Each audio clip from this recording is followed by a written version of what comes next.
It was about 10 years ago, and I was walking into work, and it was right around 7:45 in the morning. I'll never forget this. Parked at a parking garage in downtown Dallas, walking a block across the street. I've got my AirPods in. My headspace is kind of getting into to-do list mode. That's the way I think, right? So I'm thinking this, and this. Here's where I'm going to start. And I had these 3 questions come into my head. And the questions were, does Micah have a light? If so, where does it shine? And is it bright or dim? And immediately after those 3 questions, I had 3 more questions. Does the company have a light? If so, where does it shine? And is it bright or dim? And those 6 questions changed my life. Every week here on More Than Profit, we explore the stories of leaders, entrepreneurs, and investors who have made a difference in the world while building successful businesses. We sit down with each guest and dive into their personal journey, their struggles and triumphs, and the lessons they've learned along the way. On this episode, we sit down with Micah Davis, a social entrepreneur with a passion for using design and technology to create social good. Community design and micro-benevolence are what make his core passions. He may or may not have an infatuation with all things bread and a love-hate relationship with Vinyasa Yoga. He's always eager to leverage himself and his business to pursue the betterment of those around him. His desire to focus on the essentials in life, even down to his wardrobe, are what make Micah a one-of-a-kind.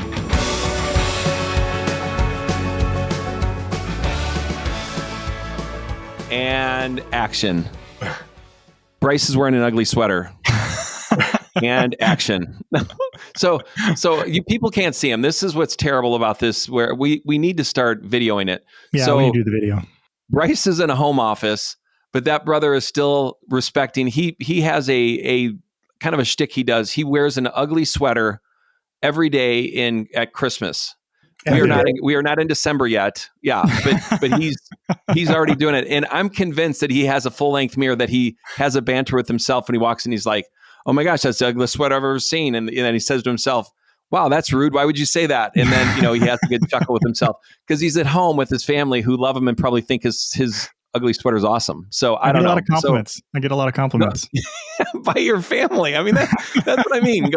Nobody wears an ugly sweater at home. People don't do that, but Bryce does. I went to the YMCA today and worked out and got a couple comments. Again, if you live in Louisville, Kentucky, and you can swing by Bryce's house, it would be much appreciated. If you could make fun of his, it would be really, especially in the month of December, you will catch him in one of his sweaters and it would be helpful. It would be great for this podcast. So Bryce, today we have, and I typically don't do this. It is someone, so Micah Davis, I usually even say the name because Bryce will do the introduction, but Micah Davis is someone I love and respect. I mean, a lot. But, as I was reflecting on our relationship, because Micah, how many years have Bryce and I known you? Brian, we've known each other for kind of a couple to a few years. And okay. Bryce and I actually met a long time ago. I think Bryce. Okay, awkward then. Like 2009-ish. Yeah. Okay. 2010, somewhere in there. Yep. Well, let me just start off this podcast with going, I have immense respect for Micah Davis, and we'll talk about why. But I also been greatly disrespected by Micah Davis. And we threw a party for Micah Davis, and we had this truck come with some boots, and I just said, "Hey, Micah, I want you to get yourself a pair of boots. It's a treat. It's we're going to cover the expense of it. They're very expensive boots, by the way." Micah Davis did not accept a pair of boots. There's like 25, 30 people. Everyone else happily took their boots, but Micah would not, because Micah wears Vans only. Is that right still? Pretty much. So again, it's still one of those things that to this day, there have been very few people who've been that rude to me. And I'm going to use the word rude to me, where I was like, we're giving you a gift, and he poo-pooed it. To be fair, Micah, as I've known him longer, he's a very principled person, clearly. And he's a very what person? Principled person, yes. And he is, and the things he does with intention and a lot of thoughtfulness. And I think out of, a genuine affection for you, he's like, I don't want you to spend money on something I'm not going to add into my wardrobe. But did your wife want you to get the boots, Micah? You both are correct. Bryce is right. I just was kind of raised, and I'm the type of person like, oh, you don't want to waste something. Exactly. I'm in Texas and I don't wear boots. I'm not from here, but I don't wear them. And so I was just like, wow, I'd rather someone else really enjoy them. Brian, to your point, I come home, I tell the story to my wife. She's like, are you kidding me? I want to see you wear those. Well, now, Micah, if you were a smart man, you would have gotten women's boots in your wife's size and taken them home. Actually, that would have been And I mean this, and my listeners won't believe me. I actually like her better than you, Micah. So that would have been a better gift given. I would have done that, actually. I wish we did that. So much wisdom just shared there. So much wisdom just shared. Well, again, that's what I am, full of wisdom. You know that, Micah. So Bryce, introduce Micah Davis. Tell us who he is. Oh, Micah's he's a serial entrepreneur. I met him through a mutual friend that had started this tech company, flew down to Dallas, and I went to this really bougie hipster office in Dallas, and I didn't know this guy from Adam, but it was really cool. I've been up on the wall. This was back in the day. I don't know if you still have it, but like uppers and downers in your kitchen area. So you had whiskey on one side, and caffeine and stuff on the other. But, Micah's always been a guy that's been driven to do good in the world, and so not just driven, but he's exceptionally gifted in leading teams, and he's exceptionally gifted in technology and user experiences and really delivering high quality products that people want and need. The one he was working on at the time was this thing called Instead, which I thought was pretty cool. And Micah, you want to explain kind of Instead, kind of as you're jumping in here? Yeah, it's been a long time now, but this idea from Instead came a little over a decade ago. And the idea was how can we encourage people to give through a consumption conscious lifestyle? And, being younger at the time too, when you're in that phase of life and also being entrepreneurial, you don't have a lot of discretionary income. But we all have some amount of discretionary choices. And so the premise behind Instead would be, instead of doing these things that you would typically do in ordinary life. So instead of going to movies, still rent a movie and still watch it with friends and give the difference. Or instead of going out to a bar or going out to eat for lunch, pack your lunch or buy some beers, have friends over, have some drinks. And so you could really still do the same thing you were doing, which would be a form of entertainment or a form of food or consumption, but you could do it in a little bit more of an economical way and give the difference. And what we were hoping to do is, beyond just kind of giving the savings, was to kind of attach your lifestyle to giving. So when you were doing that thing, like when you would be eating a brown bag lunch, so to speak, with colleagues at your workplace, you're also doing that and thinking like, wow, I'm doing this and I'm giving the difference. So trying to connect, your lifestyle with, okay, you're thinking about what you're doing. So that was the premise behind it. Yeah. Yeah. And did that take off? I mean, how well did that company do? I know, it absolutely bombed. Truth be told, it was a nonprofit that we started. Yeah. And so, we did it as a labor of love. It was one of the first kind of micro philanthropy kind of mobile experiences that was out there. And what happened is all of these people downloaded it. Mm-hmm. And all of these people would write us about how much they loved it. And then almost nobody used it. Yeah. And actually, it was really a formative learning experience for us about product development too. Was just people really gravitated to the vision of it. That's where we got all of this good feedback. But really what people kept saying is, hey, can you remove the screen or the steps where I have to kind of give up something like the instead of? And can I just have a form to give to a nonprofit?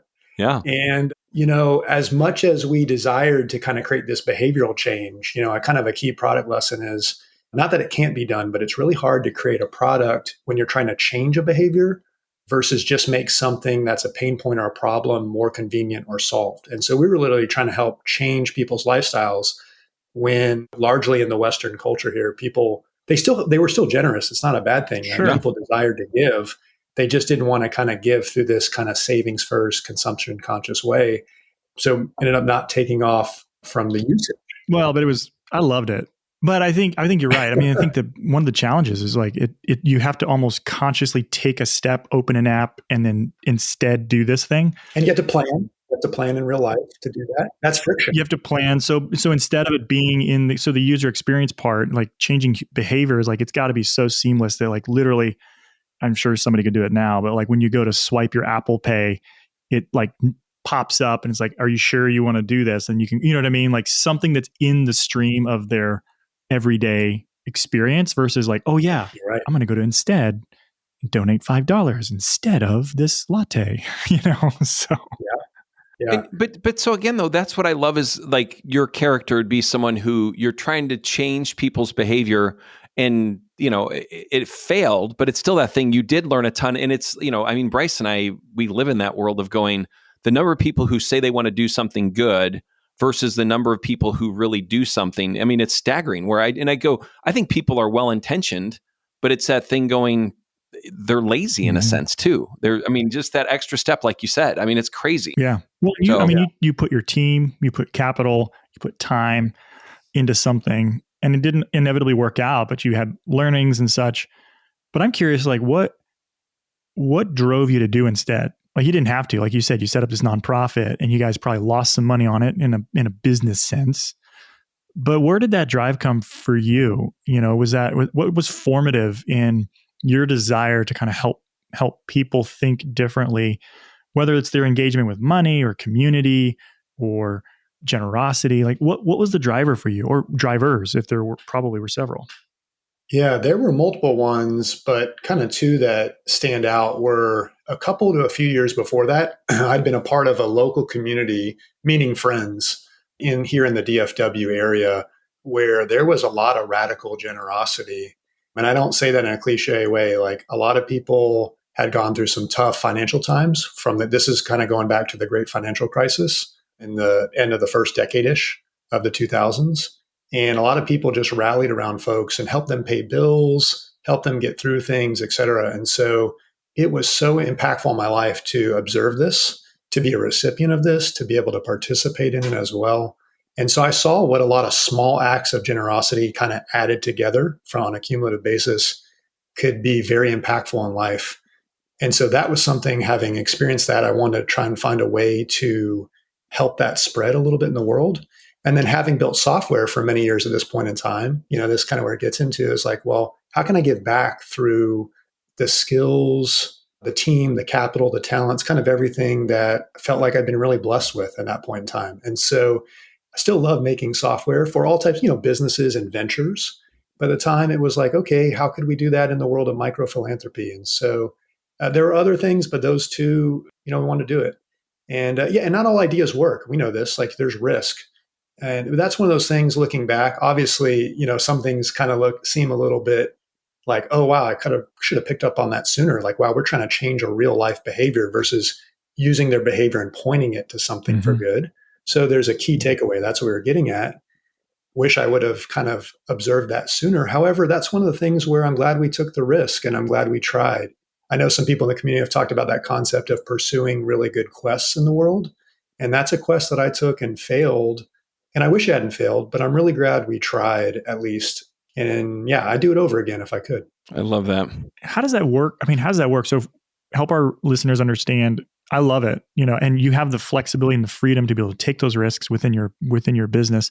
How does that work? Like within your business, how does that like practically play out where you've got a team, because you got to make money and you're launching this nonprofit tech product. How does your day-to-day function? And, because I know you run several different things. You got Oven Bits and you got Let's Make and different things. So how does that all work together? And how do you manage that? Well, it's looked different in different seasons over the years. One way that we would do it is really grateful. Our core business has done well. Now Make, that's the name kind of it is. It was Oven Bits, now Make. And so our company had done really well. And so we would take literally capital and just pay the salaries of team members, and we'd carve out time and we'd go build products. One of those, was a nonprofit. We created our own profit as a way to give back. And we put capital in that, paid it for the time. So it went to the team members' time. We didn't ask them to do it on their own dime, and we'd build and launch something. And we'd use that same type of model for building some for-profit products at times over the years. There's different ways to do it. I think many, many years ago, Google got popular because they would do that Fridays. Like Google Fridays time was the time. So I think it was the 20% rule or something like that where they were doing it. Not that can't work. I've kind of over the years gravitated more to the principle of focus. So rather than take like a team of 40 or 50 and take 1/5 of everybody's week to spend fractional time on something, what if you just took 20% of the team and that's all they lived and breathed? And so getting in more into that realm of deep work, and it's just way more exponential for my belief, productivity and focus. So that's another learning, just like the way to pursue that when you're carving out time to like bootstrap and build something.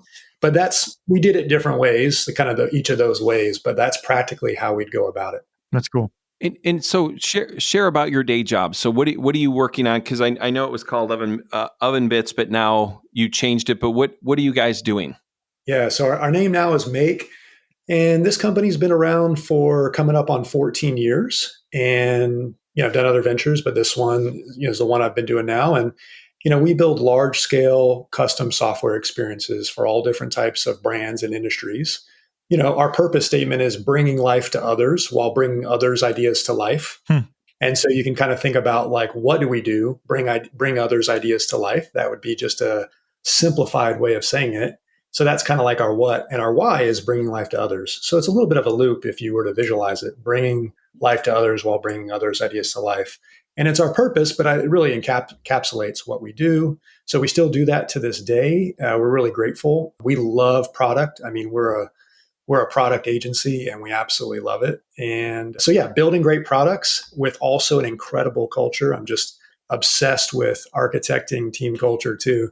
So I just really enjoy getting to work on both of those aspects of the venture. So talk to me about your team culture, because that's something you and I've talked about before, and I'm personally passionate about it. What are some really wonky or cool things that you've been able to do as you think about the community that is your team and how you pour into them, build them up as humans and as team members and as families? And what does that look like for you? What are some cool things? And I'd actually be curious too. Is there anything you've done that you're like, whoop, that didn't work? And you change it. I'm really curious. Yeah, for sure. Well, zooming out to the high level, like what is the culture? So like defining the culture, setting the culture versus then like what are the expressions or the operational aspects of the culture? In this company, by the way, we didn't start with an intentionality of the culture. We started with maybe like good intent, but we didn't define the culture early on, and we were pretty young in our serial entrepreneur stages when we did this. How old were you when you started it? So 14 years ago.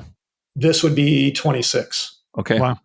40 right now. And so, back then we got to a point a few years in where we had a great culture. And along the way, we would just start defining it. And I really believe, the culture is always defined by the initial set of people. It doesn't have to just be the founders, but maybe like the initial 10 or 15 people. It really comes out a lot of the people. And so we had a great culture. But what we started doing, and I'm kind of embarrassed to say this, if you were to fast forward like halfway to the venture, like we had 12 core values. Like it's embarrassing to say this now. And we had a great culture. But if you would have talked to someone on my team, one of my teammates at any given point in time, someone's probably rattling off like 7 or 8, which that in itself would have been impressive. But like all 12, it wasn't there from memory. We also had some like additional core principles that we would live by. And here I am, like I'm a fan, and I love a lot of what Apple has preached in a lot of different aspects of the culture realm, but simplicity is one of them. And here we are just like adding. And so we did too much. So one of the things I've learned is, people don't do in life what is the best or the most robust, whether it's a product, an experience, or something. They often gravitate towards what's the simplest. And that may be the best, but it may not. And so what we've done is we really simplified our culture later. And so I mentioned the purpose statement, bringing life to others while bringing others' ideas to life. We have a purpose statement and 3 virtues. By the way, mission, vision, values framework's a common one. Nothing wrong with that. We just have purpose and virtues. And so like we have our what and our why, and our virtues are our 3 hows. So again, bringing life to others. How do we do that? We do that through contagious joy, wholehearted service, and world-class work. So contagious joy, wholehearted service, world-class work. And those, now that we've simplified it, where we've operationally taken it is we've woven it into the fabric of every single thing in the organization. And I think this is what you were kind of asking, right? So first of all, like it shows up in operations, it shows up in people management, this shows up in the hiring process, this shows up in our design thinking phase, this shows up in our leadership team meetings, this shows up in monthly one-on-ones. This shows up in giving feedback on work. Like you giving feedback, we bring in the language of like, how could this be more world-class? when we have meetings and we're going into them, we're like, hey, what was the level of joy that we've had in our meetings? Do we want to maintain that, or can we raise that? And so we think about it as a three-legged stool, by the way. If you take out any one of those three, you can kind of imagine it. So like if the three of us, like Brian, Bryce, and Micah, we built something and it was really world-class, so we'd probably be proud of it. And if we poured our hearts into it wholehearted, right, we gave it our all. But if we had very little joy or we didn't enjoy it, that might not be an enduring venture or a sustainable venture, or we might want to part ways. And we might kind of reflect back a little fondly, but we probably wouldn't want to do that over the long haul. So I won't go through all the other scenarios, but you can kind of imagine we really view it all three as like a stool. So first of all, like, by the way, we talk about contagious joy for weekly team stand-ups. We say, how could this be a world-class pull request? Like, this gets down into the fundamentals. All of our customers rate us on all three of those every single month. We do performance reviews on those. And so like it's embedded in everything, and our team loves it. We actually have a database where we track examples of these. And I believe as of this morning, we crossed 5,300 literal examples and screenshots tagged with specific people and examples of each of those. And so the team loves it. So we're fanatical about culture. The expressions, though, is, we want to care for people through those. We want to live those out. So there's lots of, you tell me where you want to go, but then there's lots of things that we do that are expressions of that culture for the team and for people. Wow. Yeah, no, I think that's great. Because I think, one, you got to do that hard work first of kind of really diving into, at our core, what are we about and who are we? And I'd love to know, because even just from a practical benefits perspective, how does that play out? Like, world class. Okay, so what does that look like principally for your team members? How are you investing in them as individuals, as contributors, as team members? How does that show up in the way you think about just even the services you provide your own team? Yeah. Well, I'll add one thing to it, and then I'll give you some specific examples and stories. But something that we also tell our team that is kind of the underpinning, since we're mostly engineers, like I'm an engineer myself, kind of the low stack part of our culture is the redemptive frame from our friends at Praxis. And so this is in our culture, and we talk about it. So while we have our purpose and virtues, kind of the OS, right, or the lower level is the redemptive frame. And one aspect of the redemptive frame is, how can we not just use people? How can we not just respect people, but how can we bless people?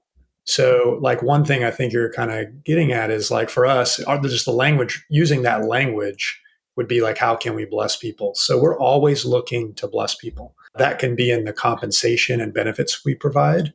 We don't talk about this too publicly, but we want to have a generosity in our culture and to our team.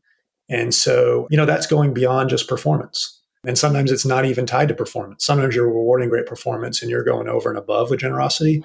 Other times it doesn't need to be that. You just feel like, okay, there's a time to be generous. God does that a lot with us. By the way, this is a challenge I've had as a leader sharing here is I'm quick to reward great performance, but am I being generous in the absence of performance too? And that's a lot, I believe, how we've received grace from God is, sure, God does things that I believe he wants to kind of reward and bless, but it's not always tied to performance. And I know I'm a listener to the pod. I'm a fan, by the way. And my good friend, he's basically a brother to me, Eddie Badrina, said this. So, hey, if you're listening to this podcast, you should go back to that episode. But he talked about the difference between performance-based acceptance and acceptance-based performance. And we've had some multiple coffees talking about that. So yeah, that's just getting into generosity. That's something there. And then we do, there's other expressions. One of the unique things is how prayer is a part of that. And we have a huge prayer aspect for our team that's really core to our culture. On a Thursday afternoon in March of 2022, Jamie Cantor, a vet tech and animal lover, was in a fender bender. Although she initially felt only a bit of soreness, the pain rapidly worsened over the next few days. She eventually went to the ER, where doctors told her that if they didn't operate soon, she might lose her ability to walk. After the surgery, Jamie's slow recovery made work difficult, and it was even harder to make ends meet. Then her medical bill arrived, and she was shocked to find that it totaled over $43,000. Fortunately, Jamie learned about a new free initiative called $4 that helps people navigate the confusing process of charity care. She reached out to them, and they immediately responded and offered to submit all the necessary paperwork for her to apply for financial assistance. A few months later, Jamie received an adjusted medical bill. The total owed was now only $1,300 instead of $43,000. Over $40,000 of her debt had been completely eliminated thanks to the work of $4. To remain tax exempt, nonprofit hospitals must offer financial assistance programs to low to middle income patients. But with little federal oversight of these programs, most hospitals do the bare minimum to educate patients about them, which means patients don't receive the financial assistance they should. In 2021 alone, hospitals reaped $17 billion in tax benefits from their nonprofit status, most of which should have gone to charity care or community investment. There are millions of people in the U.S. like Jamie Cantor who carry an unfair financial burden due to medical costs. $4 is working to crush medical bills by making charity care known, easy, and fair. To date, $4 has eliminated over $20 million of medical debt, and they aren't stopping anytime soon. If you or someone you know are facing medical debt and don't know where to start in applying for financial assistance, check out $4.org today. So when you say that, I'm assuming you're Christian, and so you have Christians and non-Christians at your work, correct? Oh, yep. And so Many different faiths. Yeah, and someone from a different faith or someone who's not, how does that, when you say you incorporate to everyone, how do you do that? How do you think that through, or how does it practically play out? Well, for starters, we have a very diverse team. To give you context, what I mean by that is we're a fully remote distributed team. So we're a team of 40. We're not huge, but I think we span about 10 different countries. Wow. So you have a lot of nationalities. You have a lot of ethnicities. I mean, you can just go along the lines of different forms of like quote unquote diversity.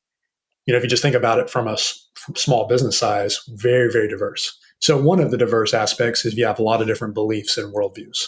Faith, not faith, agnostic, Christian, atheist, you name it. So we kind of covers the whole gamut. First of all, everyone's super caring for their teammates. That care is just so cool, and that's reflected in it. But to your point, Brian, it's like, okay, I'm a Christian myself, my co-owner, my partner, Chris is as well. And so we have a deep desire to incorporate the gospel in everything we do.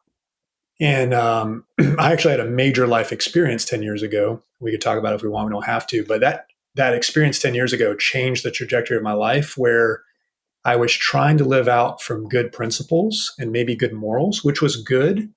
And it wasn't bad. And I encourage people to do that too.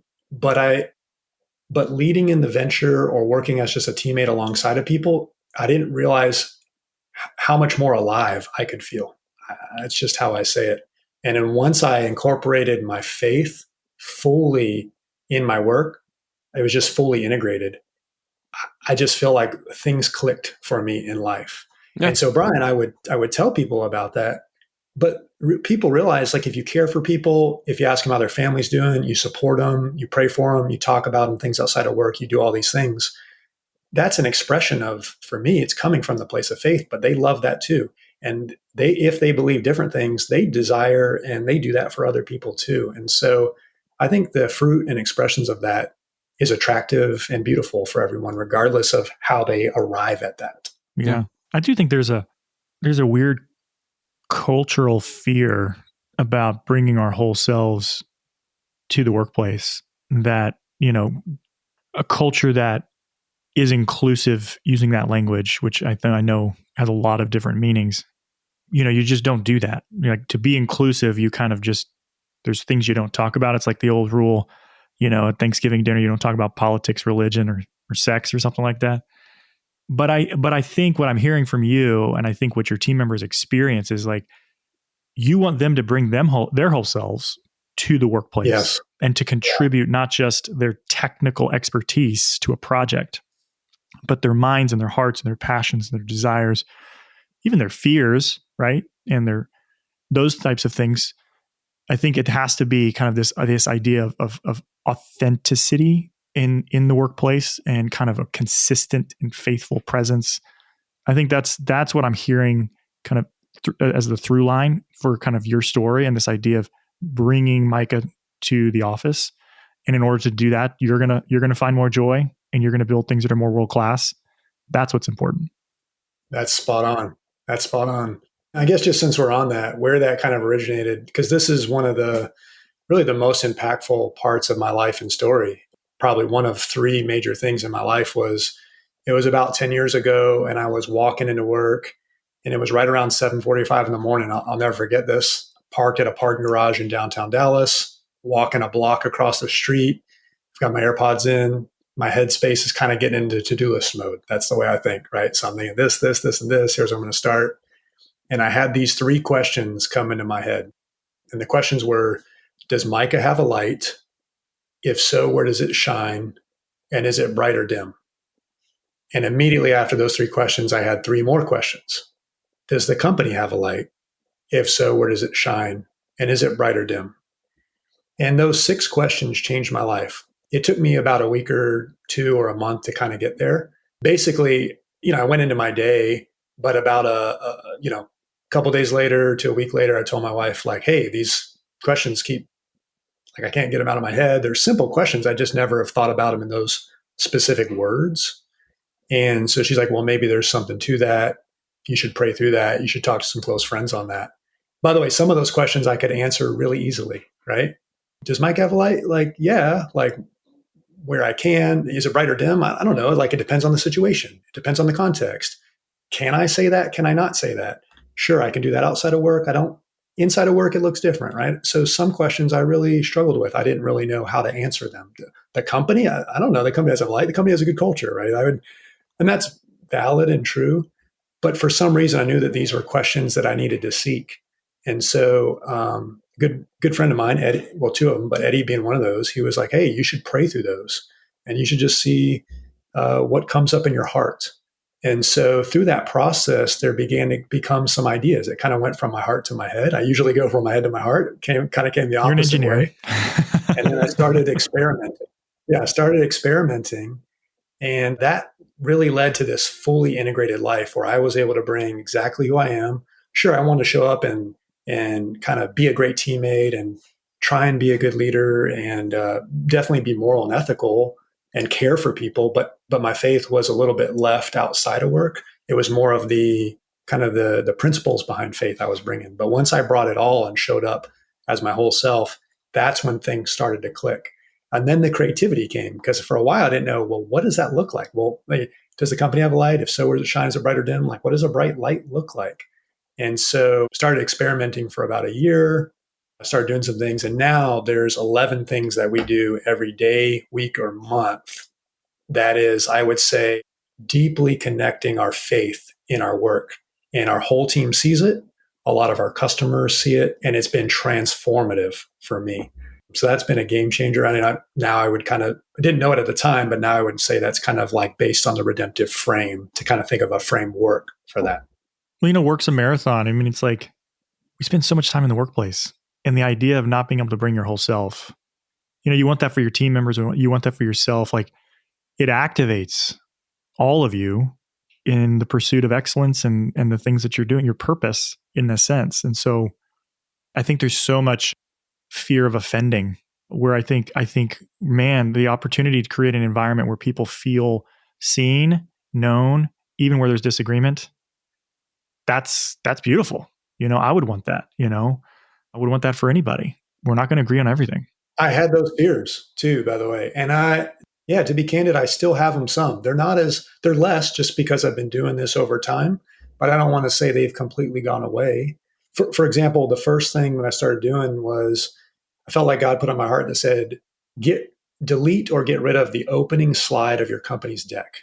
So, part of my role is I'll meet with customers, typically at their offices and their boardrooms with their, C-suite or key leaders. They're talking about something you want to solve. You're going to do some, build some deep product together. And at some point, they're sharing things. At some point, they want to ask me questions. Hey, give us the lay of the land on who you are for 15 minutes, and then we'll dive in.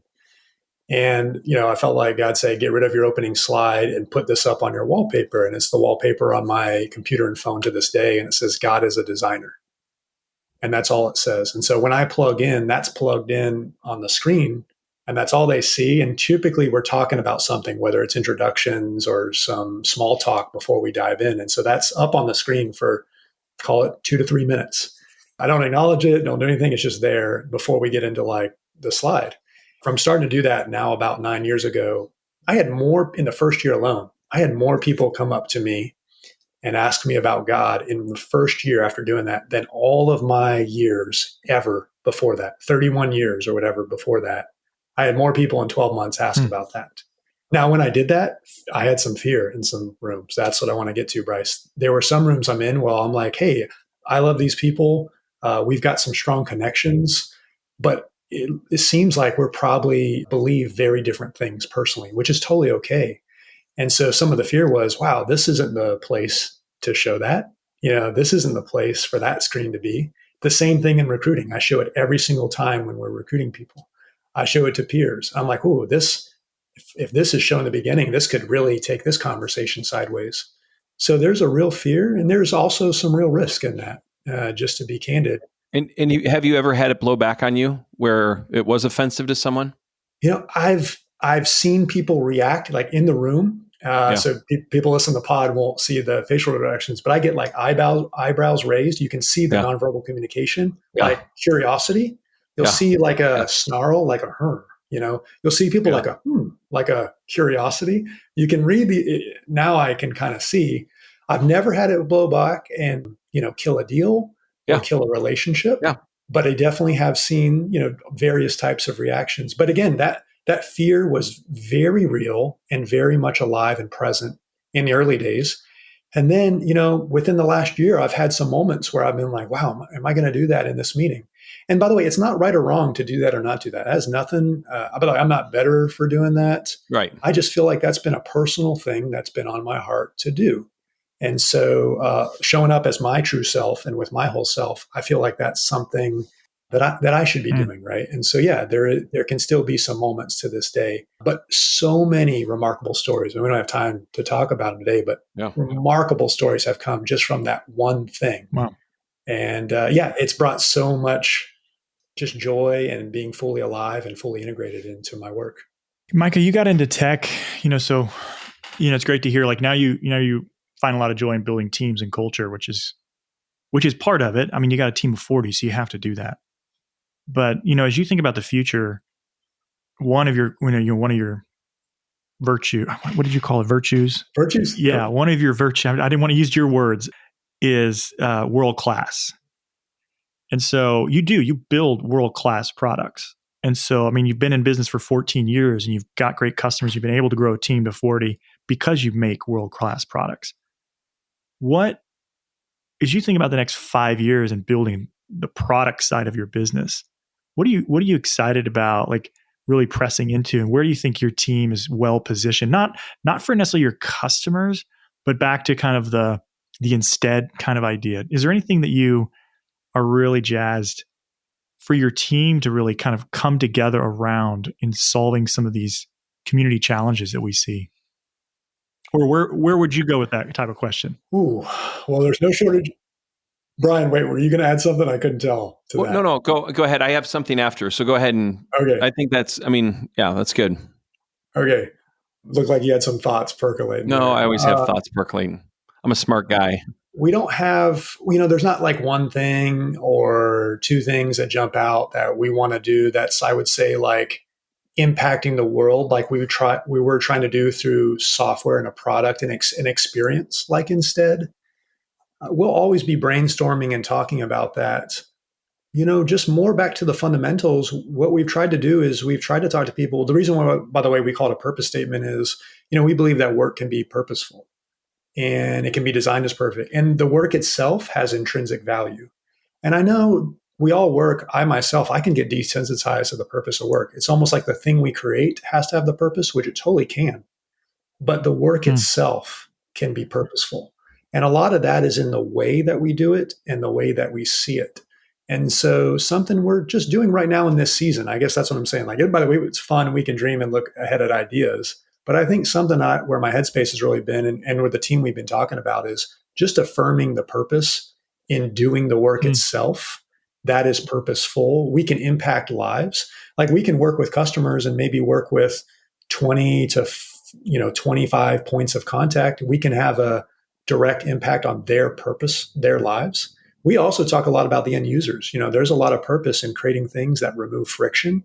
part of the world-class work, things that people love to use, obviously delight to use, solves their problems, reduces friction. There can be purpose in that. And so how we treat each other along the way. So we go on and on, but there's a lot of purpose, I think, just in the intrinsic value of work. And it's easy to lose sight of that. Like when we're all in work, we're a little bit desensitized. It's kind of like you're swimming the ocean with the current, you don't feel it. And so we try and remind ourselves of that. And yes, we do want to create ideas and products that have an impact. But a lot of what we've been talking about lately is just the intrinsic value of our work itself. Yeah, and I kind of intentionally asked you that question because you and I've talked about this before, but I think that's an interesting reframing where I do think a lot of focus right now, nobody can see my screen, but some balloons just went off in my background.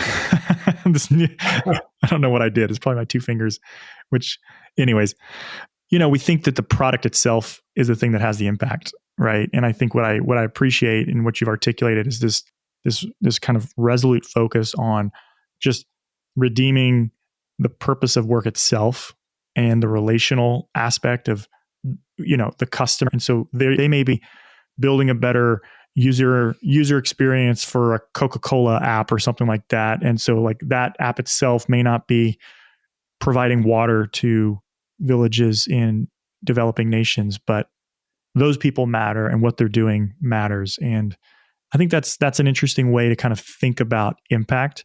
And then you could, drill it down to how you're caring for your team and, the idea of paying a living wage and being generous. Like that's providing agency to people to live in places that they may not otherwise be able to afford. So yeah, I really appreciate that perspective.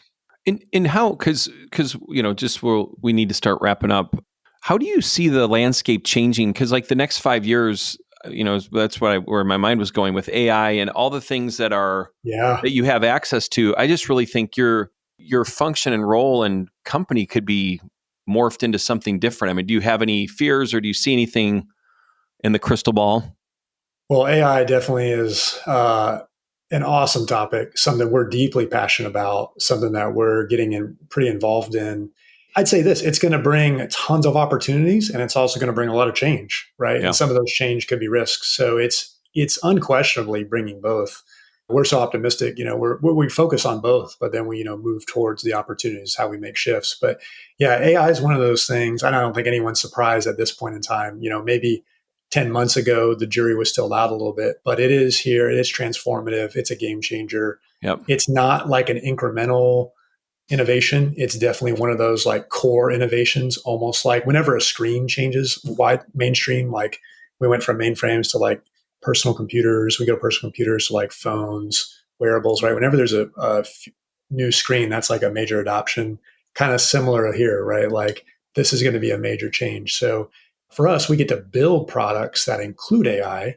And then I think the building and making process is going to significantly change with AI.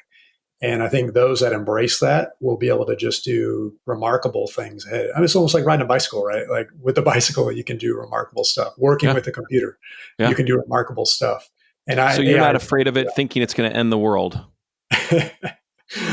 No, the whole like solidarity, AGI, right? That's another topic. That's pretty fun about AGI. As far as like in my craft and my venture though, it's going to be powerful. And I view it as like a major opportunity. Yeah. And we're embracing the changes already. Thanks for listening to this episode of More Than Profit. I hope you're able to now pursue greater opportunities to instill your company virtues into every aspect of your business. To learn more about Micah and to use his principles in action, check out letsmake.com/culture. To stay up to date with More Than Profit, make sure to subscribe wherever you get your podcasts. And while you're there, drop us a review so others can find us as well. Don't forget to check out our new website at morethanprofit.fm, where we have additional content and past episodes. You can also learn more about what's ahead by following us on Twitter at listen_MTP. More Than Profit is a production of Access Ventures and is hosted by Bryce Butler and Brian McKay. Our executive producer is Crystal Escobar, and our associate producer is Bryn McKay. Audio production assistance is provided by Resonate Recording. Our theme song today was No Man's Land by Slapstorm. I'm Bryn McKay, and you've been listening to More Than Profit.